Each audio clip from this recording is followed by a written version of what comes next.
Hello and happy Monday to you. It is December 2nd, 2024. We just got done with a great NFL slate yesterday. Uh, Thanksgiving games were on Thursday. We had a Black Friday game on this past Friday, and then a very exciting slate of Sunday NFL football. I thought today I would just go over all the games, give my thoughts quickly, and that would be this video. So the Bears and the Lions on Thursday on Thanksgiving. That was our first game of the week. Matt Eberflus got fired the day after his blunder, mismanaging the clock at the end of the game. But I'd say that's maybe a good thing for Bears fans. You know, you don't have to deal with that head coach any longer messing things up for you. He had a ridiculously awful record in close games. Man, the Bears were 4-2, and now they've lost 6 straight games. They haven't won a road game this year. I remember before the season, the Bears were, a 50-50 shot to make the playoffs. Well, after they started 4-2, I thought, okay, there's a pretty good chance that they're going to make the playoffs. No, then you've got some losses, some really bad losses. A loss at home to the Patriots. You've got the loss to the Packers where they blocked the field goal at the very end. You've got this loss to the Lions where you had a chance to send it to overtime at the very minimum. You got a very close loss to the Vikings as well in there. So there's a lot of close games that the Bears played. Caleb Williams has looked really, really good the last 3 weeks. 256 yards, 3 touchdowns in that game against the Lions. Detroit's now 11-1. I mean, they look really, really good. That offense, they will run the ball all over you, and they will pass the ball all over you. Look at all the weapons. Jahmyr Gibbs, David Montgomery, and then the O-line is one of the best O-lines in the National Football League. Then you look at the receivers that they have. I mean, Amon-Ra St. Brown, Jamison Williams, Sam Laporta.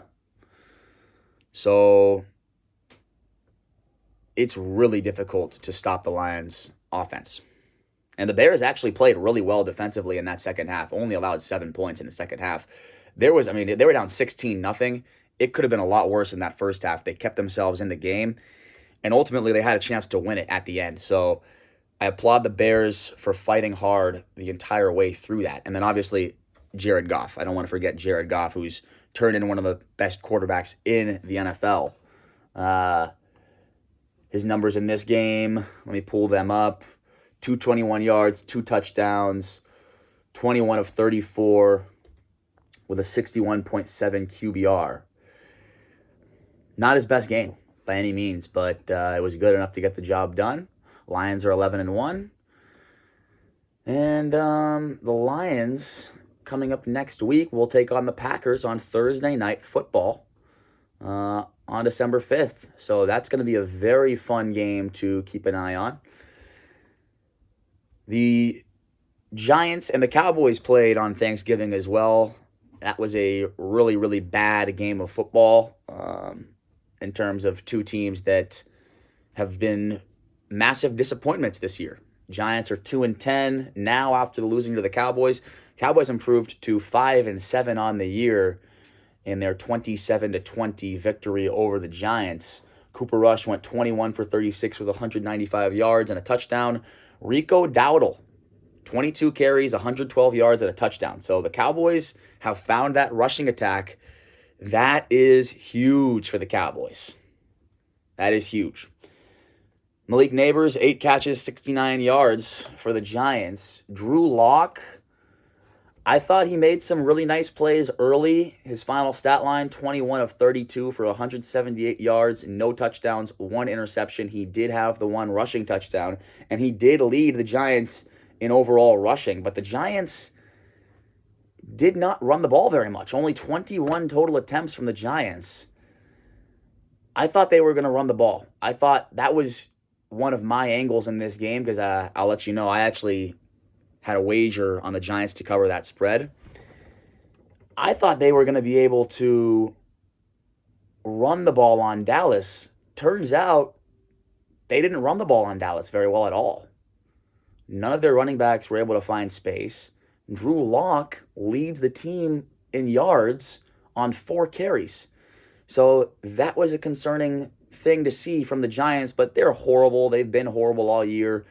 That was maybe a bit foolish of myself to think that they were going to keep it close against Dallas on the road on Thanksgiving Day.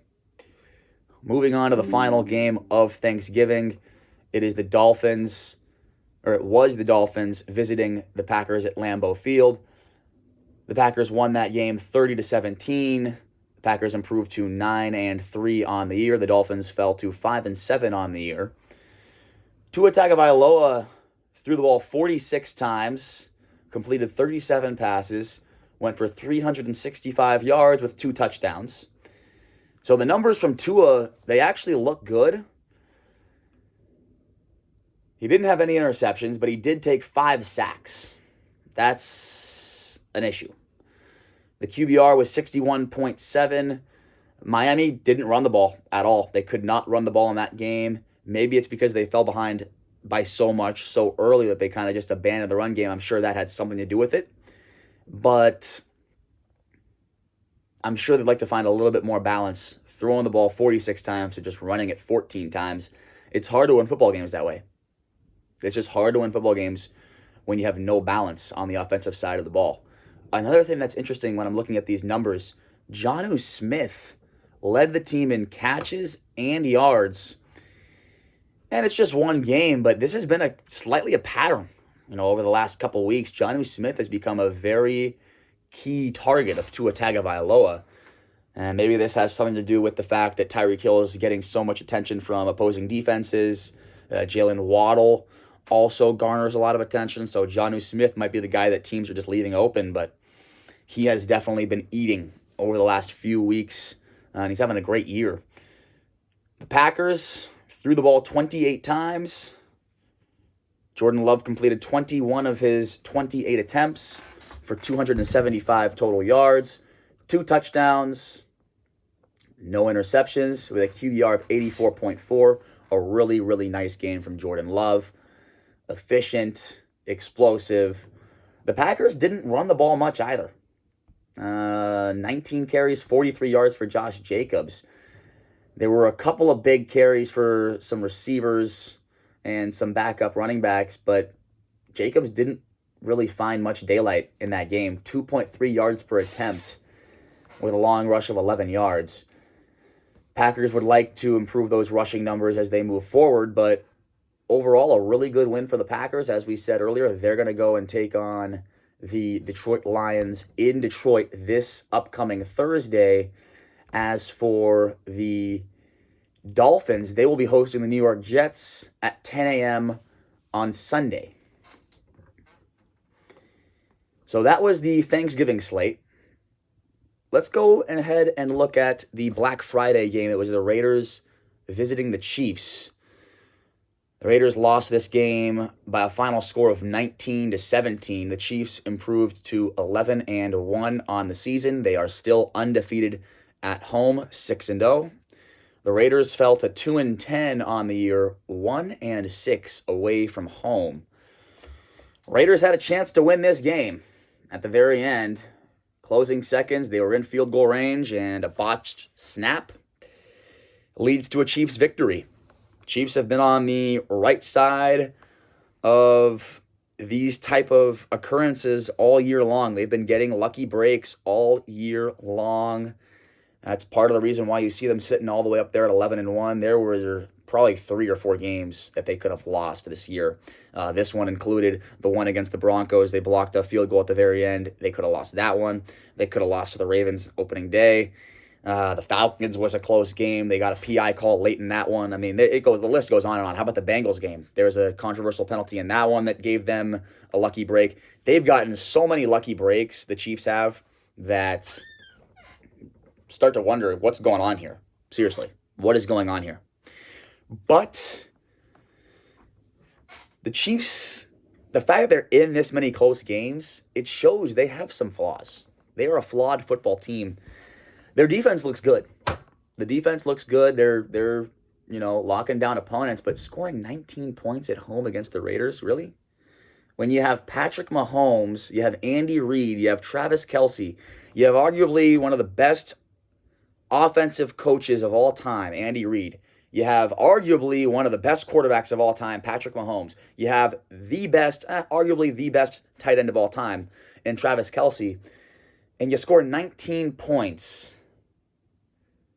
at home against one of the worst teams in the NFL. I don't like it. I'm sorry. I just don't like it. And if you're a Chiefs fan and you're sitting here thinking, oh, we're doing so well right now, we're doing great, oh boy, you might be sorely mistaken later on in the year. Let's take a little deeper look at these numbers. Patrick Mahomes, 26 for 46, 300 yards, 1 touchdown. He took 5 sacks in the game, and his QBR was a 45.6. So by Patrick Mahomes standards, and really by anyone's standards, that's not a good game. That's just not a good game. The Chiefs struggled to run the ball in this game. They didn't really even attempt to run the ball. Pacheco had 7 carries for 44 yards, averaging 6 yards a carry. Kareem Hunt, 7 carries, 15 yards, 2 yards per carry. So, and then Mahomes had 2 carries himself.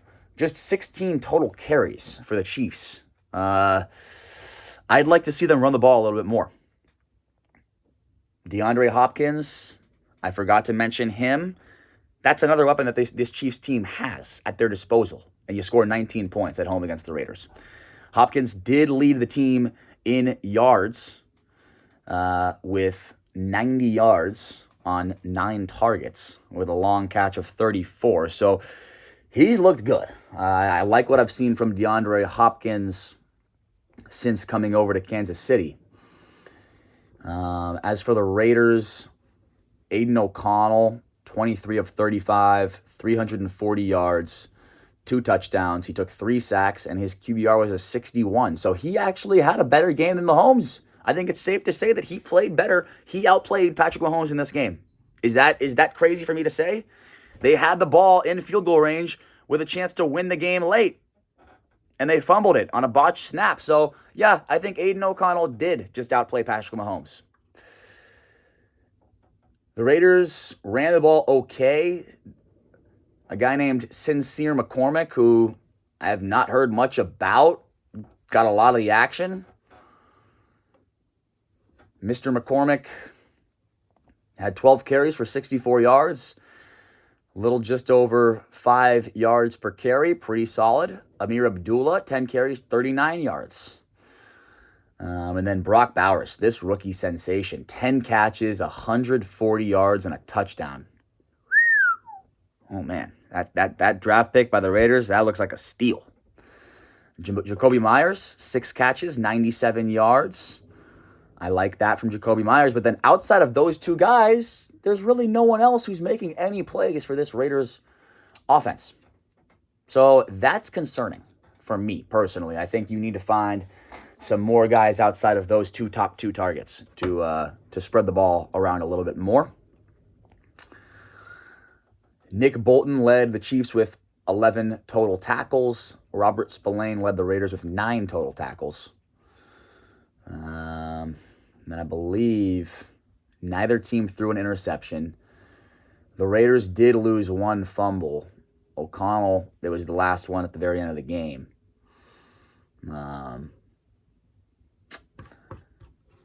But yeah, so the Chiefs will move on next week. The Chiefs will be taking on, let's take a look. The Chiefs will be taking on the Chargers on Sunday Night Football. That's going to be a really fun one to watch, an important matchup, a potential playoff matchup between 2 divisional opponents. And the Raiders will be heading to Tampa to face the Buccaneers. So that should also be a fun matchup. So looking forward to those games. Now we can finally get to the Sunday slate that we saw yesterday. A lot of games, a lot of action. Let's start with the Chargers on the road in Atlanta. I watched this game. I was able to see this game. The Chargers continue to impress me. I actually had a wager on the Chargers to win this game.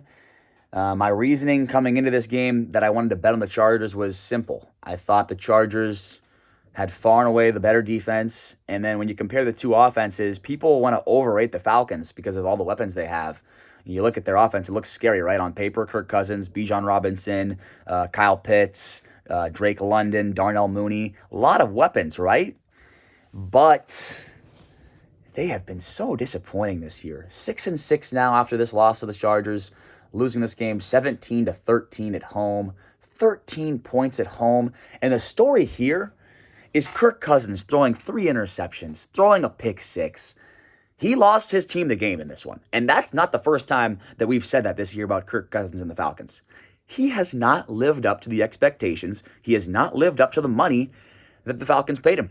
And it's unfortunate because the Falcons have a talented football team. And they played well defensively in this one, holding the Chargers to just 17 points. And actually, I was incorrect. Kirk Cousins threw 4 interceptions, not 3. He threw an interception to close out the game as well. I forgot about that one. So let's just take a look at the numbers here. The Chargers offensively did not do much. Herbert, 16 completions, 23 attempts, 147 yards, no touchdowns, no interceptions, 5 sacks taken by Justin Herbert with an overall QBR of 27.4, one of his worst games as an NFL quarterback in terms of statistics. And he gets the W, so he won't be sitting here saying it was his worst game, but statistically, he didn't do much. The Chargers didn't run the ball much either. Gus Edwards, 6 carries, 32 yards. Kimani Vidal, 4 carries, 20 yards.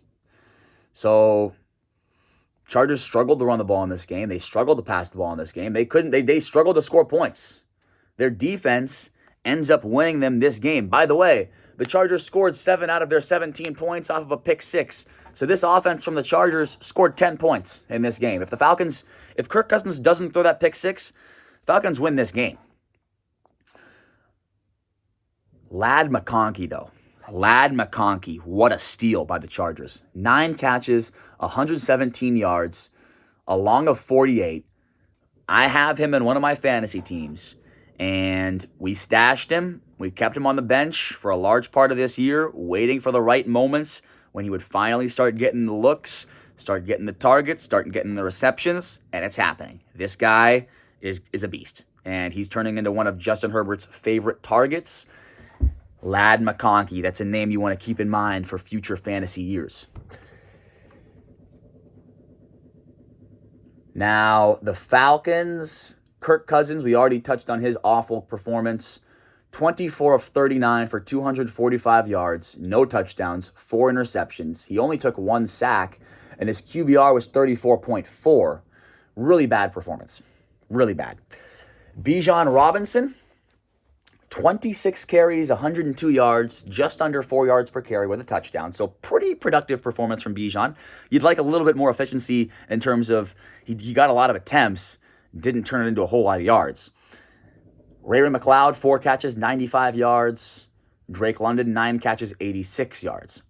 Bijan Robinson had 6 catches as well. So you'd like to see maybe a little bit more from Darnell Mooney, but looks like the Chargers had a significant part of their defensive game plan tethered or tailored to stopping Darnell Mooney. And that's why maybe Ray McLeod was able to get a little bit more freedom in this one. But Chargers, great win. They're 8-4. They're right in the thick of things. And as we mentioned, they're going to be going on the road to Kansas City next week on Sunday Night Football to take on the Chiefs. As for the Falcons, they're now 6-6, and they've got a big one coming up on the road in Minneapolis against the Vikings next Sunday. So we'll keep an eye on those ones for next week. Moving on, the Steelers defeated the Bengals 44-38. Steelers improved to 9-3 on the year, 5-2 away from home. The Bengals fall to 4-8 on the year, 1-5 at home this season. As you can see, I'm wearing my Steelers jersey. I'm a lifelong Steelers fan. And boy, does this feel good. All I heard all offseason was the Steelers were the worst team in the division. They weren't going to make the playoffs. People making fun of our QB situation. People just make fun of us. People just clowning us. Who's laughing now? Who's laughing now, right? Steelers in first place in the AFC North, third place in the AFC as a whole, and the way the Chiefs are playing, the Steelers can beat them. I'm sorry, the Steelers can beat the Chiefs in Kansas City. I feel very confident in that, especially after seeing what the Steelers just did to the Bengals, scoring 44 points with over 500 total yards. This offense hasn't done that since 2018 when Big Ben Roethlisberger was at the helm. I'm telling you, everyone in the NFL landscape who just laughed at us and just kept clowning us, acting like experts, saying they know so much, acting like they know so much, you don't. You don't. The Steelers have proved it to you this season that you don't know. You think you know, but you don't know. We have a legitimate chance to go to the Super Bowl this year. The Steelers, the ceiling is, there is no ceiling. That's what Bill Cowher said yesterday. There is no ceiling for this team. They could go all the way. Let's get into the numbers. Why don't we? Because I've just been sitting on my soapbox here, but Russell Wilson, 414 passing yards, 29 of 38. Look at that efficiency. 3 touchdowns. He did have the 1 pick six on the first drive, but I don't blame that on Russ. I blame that on George Pickens for falling over. He's supposed to be such a tough receiver. You can't fall over like that. That was awful. 80.5 QBR for Russell Wilson. Najee Harris played phenomenal. 16 carries, 75 rushing yards, 1 touchdown, 6 receptions, 54 yards for Najee Harris. This guy went off. He's having the best season of his career, and it's in the most important season of his career, a contract year. George Pickens, 3 catches, 74 yards and a touchdown. Pat Freiermuth, 6 catches, 68 yards and a touchdown. Calvin Austin had a touchdown reception as well. Jaylen Warren was able to get 4 catches for 55 yards. I'm glad to see he was able to get into the rotation of things. As for Cincinnati offensively, Joe Burrow went 28 of 38 with 309 yards, 3 touchdowns, 1 pick, a 49 QB rating. Chase Brown ran the ball well, 12 carries, 70 yards, 5.8 yards per carry with a touchdown. Steelers need to find a way to stop the run better. All the positive things I've said about the Steelers offense, this is the best the offense has looked since 2018. The defense has been slightly disappointing. 31 points given up to the Bengals. Joey Porter he just played awful yesterday. I'm not trying to pile on the guy. I know he had a rough day. He had 5 penalties. He played so poorly. That was one of the worst games I've ever seen Joey Porter play as a Pittsburgh Steeler. So, hope that was just one game and hope he can bounce back from that next week. But this defense for the Steelers, they need to find a way to stop the run better. They need to find a way to play better because they're the highest paid defense in the NFL, and we expect them to play like the highest paid defense in the NFL. Jamar Chase, 6 catches, 86 yards and a touchdown. T. Higgins, 5 catches, 69 yards and a touchdown. Andre Yosivas, 3 catches, 35 yards and a touchdown. And by the way, if Joey Porter didn't pick up those 5 penalties, T. Higgins would have been well over 115, 120 yards probably on the day. Jamar Chase would have probably picked up some more yards too. So Joey Porter's penalties made the stats look a little bit better for the Steelers than they actually were. But yeah, overall, what a performance for the Steelers, man. What a performance. And now the Steelers will head back home next week to take on the Cleveland Browns. That should be a victory. That should be a victory for the Steelers. I mean, I don't want to say that, but it should be. They're at home. The Steelers just don't lose at home to the Browns. That's just something that they just don't do. So, should be a win. As for the Bengals, they will be on Monday Night Football next week in AT&T Stadium against the Dallas Cowboys. So that'll be a fun one for everyone to keep an eye on, even though both teams have been massive disappointments this year. All right, we'll move on from that one. Cardinals-Vikings played a really exciting game of football this Sunday. Vikings won 23-22.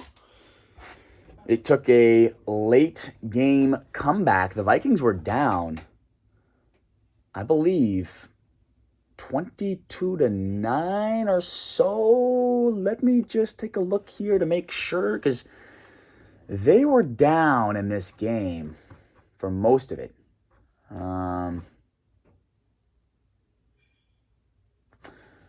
First off, Aaron Jones fumbled the ball twice in this one to start the game. So that got the Vikings off on the wrong start.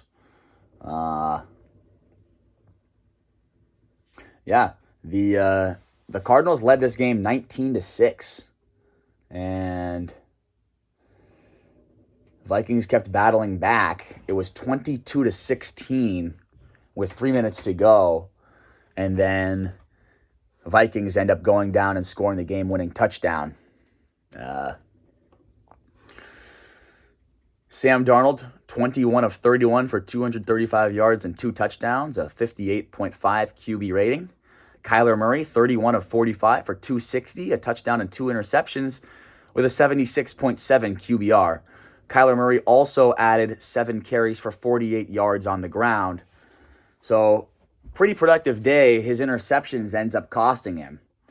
Trey McBride, this tight end for the Cardinals, 12 catches, 96 yards, playing great football. As for the Vikings, they didn't run the ball very much at all, as that was kind of par for the course after seeing Aaron Jones fumble on each of the first 2 possessions, and they were behind the entire game, so it makes sense. Justin Jefferson, 7 catches, 99 yards. You just can't guard him. Jordan Addison, 4 catches, 54 yards. Those are the usual suspects for the Vikings. They get the win. They're now 10-2, 5-1 at home. Cardinals, 6-6, 2-4 at home, or 2-4 away from home. So the Vikings next week will take on the Falcons, as we previously mentioned in this video. As for the Cardinals, they will be heading home, and they'll be taking on the Seahawks in a game that will determine first place in the NFC West. So that's a game that I think everyone will have their eyes on. Okay. Good win for the Vikings. Moving on. Colts-Patriots. This was awful. This was a terrible game on paper, but it actually turned out being a very entertaining game. I didn't personally watch this game, but seeing the final score, 25-24, Colts improved to 6-7 on the year, 3-4 away from home. Patriots fall to 3-10 on the year, 1-5 at home. Drake May went 24 for 30 with 238 yards and a touchdown. Hunter Henry was the lead man for the Patriots, 7 catches, 75 yards. A big day for Jonathan Taylor on the ground, 25 carries, 96 yards. Anthony Richardson also added 9 carries for 48 yards. Richardson through the air, 12 of 24, 109 yards, 2 touchdowns, 2 picks, a 72 QBR. Not his best, not his worst. Good enough to get the W for the Colts. Ramondre Stevenson for the Patriots, 18 carries, 73 yards. Antonio Gibson, 7 carries, 62 yards. Drake May, 5 carries, 59 yards. So the Patriots ran the ball really effectively in this game.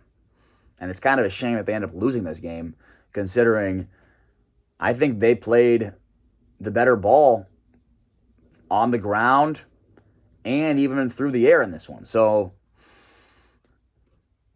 go ahead and look at the other things in this game. Patriots didn't lose any fumbles. May did have an interception. Julian Blackman picked him off. Patriots pretty much tanking at this point, just trying to get their best pick they can possibly get in the draft. I think they'll be happy to lose this one, honestly. No one will say that, but what does a win at home against the Colts do for you in the grand scheme of things? It just ruins your chances to get a high pick. So I think it's honestly a good result for the Patriots. As for the Colts, they still have a chance. If they run the table, they'll finish 10-7. You never know what could happen. So they're holding on to some hope there in Indianapolis. How about Joey Sly attempting a 68-yard field goal at the end of regulation to try to win the game for the Patriots? Coming up short, but you got to give the guy credit for at least attempting a 68-yard field goal. Overall, disappointing loss for the Patriots, but that was a meh game. Moving on, Seahawks-Jets. Okay, Seahawks come from behind in this one. They trailed 21-7 in the first half. Seahawks had a bunch of mistakes early on in this one, just fumbling the ball on kickoffs. They end up losing 2 fumbles as a team. One was by Laviska Shenault. The other one was by D. Williams. Geno Smith didn't have any interceptions, but he took 3 sacks. Smith went 20 for 31 with 200 yards, a touchdown. Kenneth Walker, 16 carries, 49 yards. Zach Charbonnet, 4 carries, 28 yards. They didn't run the ball all that well in this game, and they didn't pass the ball all that well in this game. Leonard Williams with the play of the day for the Seahawks, a 93-yard interception return for a touchdown off of Aaron Rodgers. That was the difference. That was the turning point. The game was 21-7. The Jets were driving. They were in the red zone. And I had a wager on the Seahawks. I had bet on the Seahawks simply because looking at the stats and just looking at everything, they're the better team. And the Jets have found ways to lose football games all season long. And what happened here? Jets were in the lead. Seahawks were playing like absolute garbage. It's 21-7. Jets have a chance to make it 28-7 or at least 24-7, right? And what happens? Aaron Rodgers throws a 93-yard interception, pick 6. That changed the entire game. After that, now it's 21-14. Seahawks get that, sense of they're back in this thing. And that was it, man. The Jets actually didn't score any points after that. They got shut out in the second half. Seahawks just found a way to scratch and claw and fight and win the game. Aaron Rodgers, 21 of 39 for 185 yards, 2 touchdowns, 1 interception, a 28.8 QBR. Wow, Aaron Rodgers. Wow. That's really bad. Breece Hall, 12 carries, 60 yards. So not a great day on the ground for the Jets, but they were efficient. They just didn't run the ball very much. Kind of confusing. They threw the ball so much. Devontae Adams, 5 catches, 66 yards, and a touchdown. Isaiah Davis had the other touchdown for the Jets. Garrett Wilson had 5 catches for 41 yards. Breece Hall did lose a fumble in this game. That was costly for the Jets in this one. Jets fall to 3-9 overall. They're 2-4 at home this year. The Seahawks are 7-5 now after this 26-21 victory, and they are 4-1 on the road. Seahawks will face the Cardinals on the road in Phoenix next week in a matchup that will decide first place in the NFC West. The NFC West. The Jets, on the other hand, let's take a look at who they'll be facing next week. The Jets will be on the road in Miami against the Dolphins, as we previously mentioned. So that'll be tough for the Jets to get a result there. Moving on. Titans Commanders. We'll keep this one quick. I had a bet on the Titans +6 in this one, and that was a horrible, horrible bet. Commanders got out to a 21-0 lead in the first quarter. Titans just never really found a foothold in this game. Levis didn't throw any picks. He was 18 for 37 for 212 yards. 2 touchdowns, 49.9 QB rating. Tony Pollard fumbled once, and Jaquan Jackson fumbled once, and those fumbles proved to be very costly for the Titans. You look at the Commanders, Daniels had an interception, but they didn't fumble the ball at all. And no, they didn't lose any fumbles. So just the one turnover for Washington. They end up winning this game 42-19. Daniels, 25 of 30, 200 yards, 3 touchdowns, 1 interception, and 81.5 QBR. Very efficient day for Jaden Daniels. Love to see it. Tony Pollard ran the ball 8 times for 35 yards. The Titans had to abandon the rushing attack after they fell behind 21-0. The Commanders ran the ball really well, as usual. Brian Robinson Jr., 16 carries, 103 yards. Chris Rodriguez Jr., 13 carries, 94 yards. Both Robinson and Rodriguez had a touchdown, and then Jaden Daniels, 9 carries, 34 yards, and a touchdown. 45 carries for Washington, 267 rushing yards, 6 yards per carry as a group. That is just nasty. And this is a Tennessee defense that I thought would be able to hold their own. That's why I bet on them. It turns out I was sorely mistaken there. So the Commanders next week, after this win, the Commanders will go ahead and they actually will get their bye week. So good for the Commanders. They get to rest up next week. As for the Titans, they will be at home against the Jacksonville Jaguars. So a battle of 2 really bad teams there in the AFC South next Sunday. Moving on. Texans-Jaguars. This was another one that I lost, and I lost this one by the hook. I had the Texans to cover the spread. It was 3.5. The Texans ended up winning 23-20, and they improved to 8-5 on the year. Jaguars now 2-10 with this loss. They do cover the spread, though, the Jaguars did in this one, so at least there's that. It was a late cover. It was 23-6 in the fourth quarter. And when it was 23-6, I'm sitting here thinking to myself, what a bet, man. We're going to win. We're going to win this bet. Nope. 2 late touchdowns for the Jaguars to get the backdoor cover. Ah, man, those are painful. Those are really painful. But let's take a look at the numbers. C.J. Stroud, 22 of 34, 242 yards, 1 touchdown, 51.4 QBR. Joe Mixon, 20 carries, 100 yards, and a touchdown. Nico Collins, big day through the air, 8 catches, 119 yards. He didn't get a touchdown. Dalton Schultz, 5 catches, 61 yards. Texans did not turn the ball over in this game. That was the difference for them. Jaguars, on the other hand, Mac Jones played the majority of this ballgame for Jacksonville as Trevor Lawrence took a nasty hit. He was sliding feet first and took a nasty hit by Azeez Al-Shaair. I wouldn't be surprised if Al-Shaair gets suspended for a number of games after that hit because it looked horrible. It was ridiculous. Egregious. So Trevor Lawrence only got 10 passing attempts through the air. We won't even talk about his numbers because he barely played. Mac Jones, 20 of 32 through the air, 235 passing yards, 2 touchdowns, no interceptions, a 55 QB rating. Travis Etienne Jr., 13 carries, 46 yards on the ground. Tank Bigsby had 7 carries for 28 yards. Jaguars did not run the ball very well. Parker Washington. This is a guy you got to keep your eye on because he had a great game. 6 catches, 103 yards, a touchdown. Brian Thomas Jr., 4 catches, 76 yards, and a touchdown. Those 2 young receivers, I like them. I like those 2 young guys.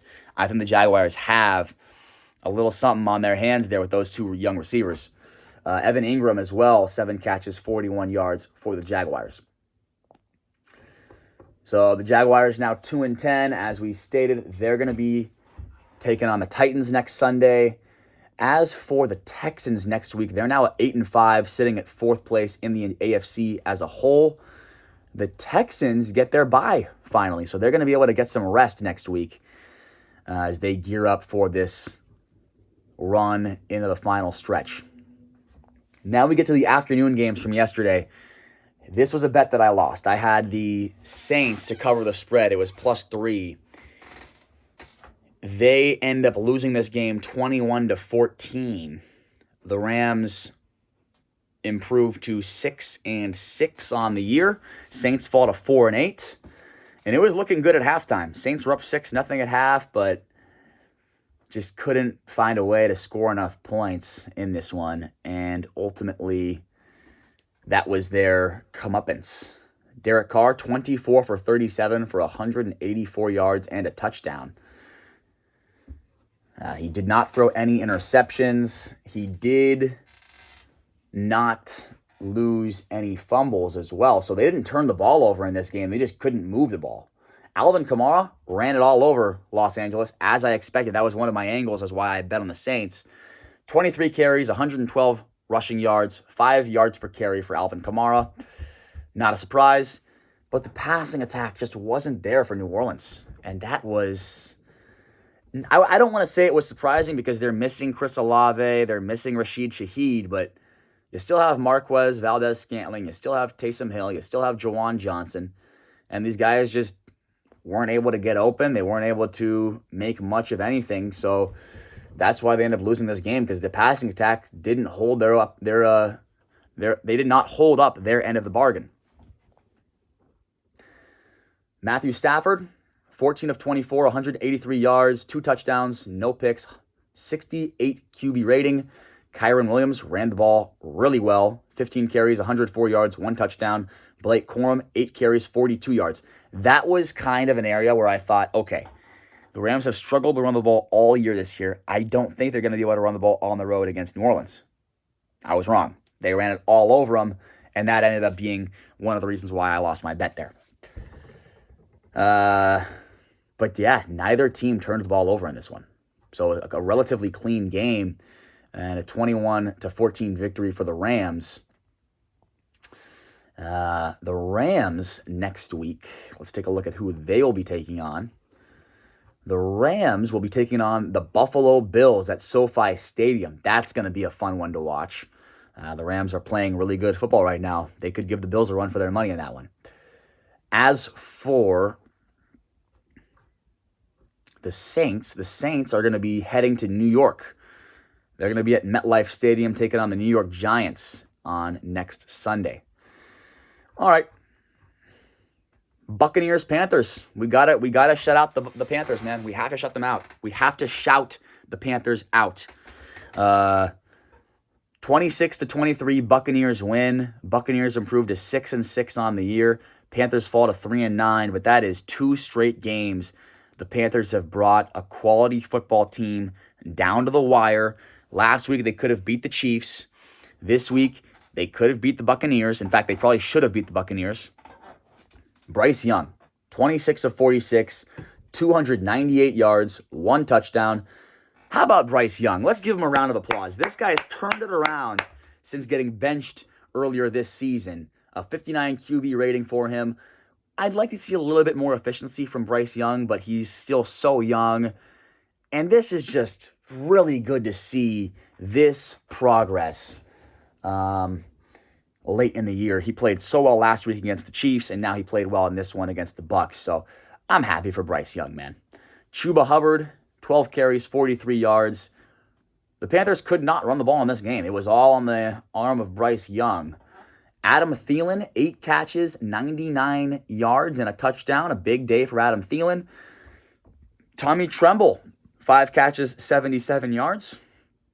Xavier Legette, the rookie, 4 catches, 53 yards. So those were the main contributors for Carolina.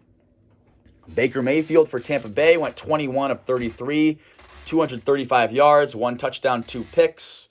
Not his best game. His QB rating was 9.6. Really poor game from Baker Mayfield in terms of QBR. Bucky Irving, 25 carries, 152 yards, and a touchdown. That was the difference. That's why the Buccaneers won this game. Bucky Irving just ran the ball down the Panthers' throats. Mike Evans, 8 catches, 118 yards, and a touchdown. He was the main man through the air for Tampa Bay. Tampa Bay did not turn the ball over in this game. So that was another reason why they end up winning this. Chuba Hubbard had a fumble that he lost. That was the one turnover for the Panthers, and that was in overtime. It proved to be very costly. Panthers were driving in to win the game when that happened. So disappointing. Panthers next week, after this tough loss, they are going to be taking on the Philadelphia Eagles in Philadelphia. So things don't get any easier for Carolina next week. As for the Tampa Bay Buccaneers, they are going to be next week. Let's take a look here. They're going to be at home against the Raiders. So things do get pretty easy for the Buccaneers moving forward. All right. Eagles-Ravens. Eagles come away with a 24-19 victory on the road in Baltimore. Eagles are now 10-2 on the year, and they look like legitimate Super Bowl contenders. You don't just go into Baltimore and dominate the Ravens the way the Eagles did unless you're a serious team. This team is serious, man. Saquon Barkley. How do you stop the guy? 23 carries, 107 yards, 1 touchdown. This is coming after last week when he had 250 yards on the ground. This guy's phenomenal. They're just running the ball down your throat. They didn't even throw the ball effectively in this game. Jalen Hurts, 11 completions on 19 attempts for 118 yards with 1 touchdown, a 52.6 QBR. They didn't throw the ball effectively in this game. None of their receivers had a huge game. A.J. Brown led them with 66 yards on 5 catches. Eagles did not turn the ball over in this one, so that was a huge difference maker for them. The Ravens, on the other hand, 23 of 36 for Lamar Jackson, 237 yards, 2 touchdowns, a 41.6 QBR. Derrick Henry was bottled up in this one. 19 carries, 82 yards, one of his least successful games of the season. So the Eagles did a great job defensively here. Lamar Jackson ran for 80 yards on 8 carries, so he did a nice job when he ran the ball. Zay Flowers led the Ravens with 74 receiving yards. Mark Andrews and Isaiah Likely both had a touchdown. No fumbles lost from the Ravens and no interceptions from the Ravens. So a clean game, no turnovers from either side. But the Eagles come away with the victory, 24-19 on the road. They're now 10-2. And the Eagles will take on... They're going to take on next week the Panthers at home. So a favorable matchup for the Eagles next week. As for the Ravens next week, they are actually going to get their bye. So they are going to get some rest at a much-needed time for the Baltimore Ravens. And finally, the last game of this slate, the Niners against the Bills. And this was one I got wrong yet again. I thought the Niners were going to keep this one close. They end up getting steamrolled 35-10. Bills improved to 10-2 on the year. They're 6-0 at home. Niners 5-7 now. What a disappointing year for the 49ers, man. Such high expectations heading into the year and just too many injuries. So much of their payroll is not playing. Trent Williams did not play yesterday. There was no Nick Bosa. There's no Ayuk. McCaffrey was injured early in that game yesterday. So just so many injuries to deal with. They haven't had Greenlaw all season after he got injured in the Super Bowl last year. Hufanga hasn't played. I mean, they just have too many injuries to deal with right now. It's no excuse. They should still be playing better than what they're playing like. But I give them a little bit of understanding having so many star players out. Brock Purdy played very poorly. 11 of 18, 94 yards, no touchdowns, no interceptions, a 14 QB rating. Jordan Mason, 13 carries, 78 yards. They ran the ball so well, San Francisco did. McCaffrey, 7 carries, 53 yards before he left the game. But the fumbles cost the Niners 3 fumbles, 3 turnovers. Purdy had a fumble, Juszczyk had a fumble, and Deebo Samuel had a fumble. And that's what ended up losing them the game. Buffalo didn't lose any fumbles. And they didn't throw any interceptions. Josh Allen, 13 of 17, 148 yards, 2 touchdowns, a 95 QB rating in the snow. James Cook, 14 carries, 107 yards, and a touchdown. Ray Davis, the rookie out of Kentucky, 11 carries, 63 yards, and a touchdown. They ran the ball all over San Francisco. It's just not looking good for the Niners, man. This does not look good. It's concerning. The Niners, next week, the Niners are going to be taking on the Bears at home, so I like their chances to win that game. But it's now or never for the 49ers. They're going to have to win the rest of their games, or at least I would say they're going to have to win 4 out of the next 5 to have a chance. So tough for them. Obviously, for the Bills, it's amazing. They're sitting at second place in the AFC, and they're 10-2 and still fighting for that number 1 seed. Well, it was a really fun day of NFL football. My bets on the day ended up going 4 and... Actually, they went 3 and... No, they went 4 and 5. I went 4 and 5 on the day. So I lost about a unit yesterday betting on the NFL, but it was a fun day of gambling, fun day of watching football, and I look forward to the game tonight. We've got the Browns and the Broncos in Denver, and I will be taking the Denver Broncos -6 tonight. I think the Broncos defense is going to lock this Browns offense down. I don't think the Browns are going to be able to do much of anything. I don't think the Browns will be able to run the ball. I don't think the Browns will be able to pass the ball. I think it's going to be very hard for the Browns to move the ball in this game. The Broncos offensively, I think they'll be able to do just enough to cover this spread. I don't love the Broncos offense, but I think it's good enough to get enough points against this Browns team, which has been very disappointing. And I think the Broncos are going to cover this spread. So I do have my money on that. I've bet on the Broncos. And let's enjoy that game tonight on Monday Night Football. I'll catch up with y'all tomorrow. Make sure to send your predictions for tonight's game in the comments. And until next time, it's been fun. My name's Cole Mirza. Thanks for watching the channel. And I'll check back with y'all tomorrow. Have a great Monday.